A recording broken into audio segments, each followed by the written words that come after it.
Fala pessoal, espero encontrar todos bem.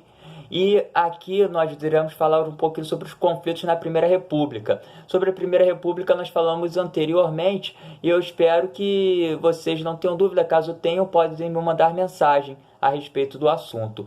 Mais um resuminho rápido. A República no Brasil ela foi proclamada em 15 de novembro de 1889. Antes o Brasil era uma monarquia, né, comandada por Dom Pedro II. E a República foi proclamada por um camarada chamado Marechal Deodoro da Fonseca, que foi também o primeiro presidente dessa república. E o segundo também foi um marechal, chamado Marechal Floriano Peixoto. Esse período é chamado de República da Espada.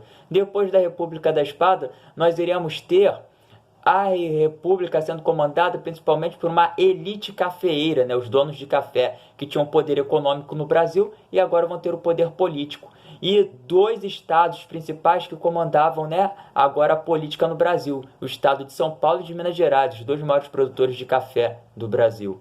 E essa política ficou sendo chamada de política do café com leite, ou seja, uma política neutra, em que não havia concorrência para o cargo de presidente do Brasil, uma vez que, durante uma eleição, os cafeicultores de Minas Gerais escolhiam um candidato a presidente e os cafeicultores de São Paulo apoiavam esse candidato, e nas outras eleições os cafeicultores de São Paulo escolhiam um candidato a presidente e os cafeicultores de Minas Gerais apoiavam esse candidato.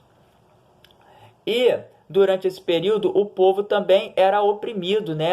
Esses fazendeiros, esses bem chamados de coronéis, eles obrigavam as pessoas a votarem no seu candidato. De que maneira? Fazendo favores para essas pessoas. O chamado coronelismo, o clientelismo, né? Em que o coronel falava assim: não, eu vou te dar um dinheiro para você votar no meu candidato, ou então eu vou levar seu filho ao médico que ele está muito doente, ou então eu vou te dar um dinheiro para você construir sua casa. E assim as pessoas eram obrigadas a votar no candidato coronel, uma vez que o voto era aberto, ou seja, todo mundo sabia em que você votava. Então esse coronel botava um capataz dele do lado da urna para oprimir a pessoa a votar no seu candidato. E isso era chamado de voto de cabresto.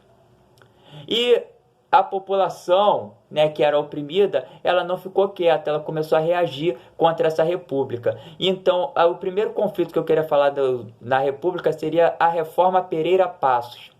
Onde aconteceu a reforma? Aqui no Rio de Janeiro. O Rio de Janeiro, né, no caso a cidade do Rio de Janeiro, ela era a capital do Brasil na época. E o prefeito dela era chamado Pereira Passos. O presidente do Brasil, que também vivia no Rio, né, a capital, era o Rodrigues Alves. E tanto Pereira Passos quanto o Rodrigues Alves apoiaram a reforma da cidade do Rio, que era uma cidade de ruas estreitas, sem saneamento básico, né, com esgotos a céu aberto, e que também não tinha encanamento, não tinha eletricidade, não tinha tecnologia, né, bondinhos andando, nem nada disso. Então, Rodrigues Alves e Pereira Passos vão se inspirar no modelo de cidade de Paris, na França, né? Paris, que era a referência para o mundo, paradigma cultural, referência de cultura para o mundo. Então vai ser no modelo de Paris em que essas autoridades, esses políticos vão se inspirar para fazer a reforma do Rio de Janeiro.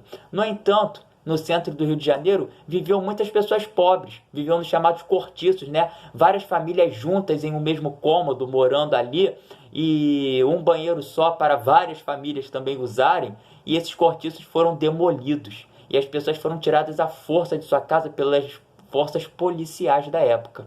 E quando as pessoas, né, os construtores, né, do novo Rio de Janeiro foram derrubar essas casas, eles gritavam: bota abaixo!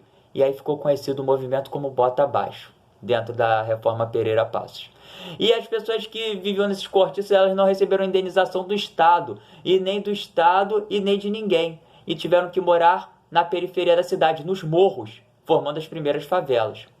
E uma vez que elas começaram a formar as primeiras favelas, elas estavam oprimidas pelo Estado, elas também ficaram assustadas com uma nova política que estava surgindo, que era a política de vacinação, né, de vacinação contra a varíola. 3 doenças principais assolavam a cidade do Rio de Janeiro na época: a varíola, a peste bubônica e a febre amarela. Mas só que contra a varíola já existia a doença. E na época, o ministro da Saúde, chamado Oswaldo Cruz, obrigou que todas as pessoas da cidade do Rio deveriam tomar a vacina contra a varíola. E esse movimento das pessoas não quererem tomar vacina nessa época, com medo de o Estado querer matar elas agora com essa vacina, foi chamado de revolta da vacina. E essa revolta da vacina foi vencida pelo povo inicialmente, porque o povo foi às ruas, né? Não quis tomar a vacina. Só que alguns anos depois houve um surto de varíola no Rio de Janeiro e essas pessoas começaram a morrer de varíola, ou seja, a vitória inicial se tornou derrota no futuro.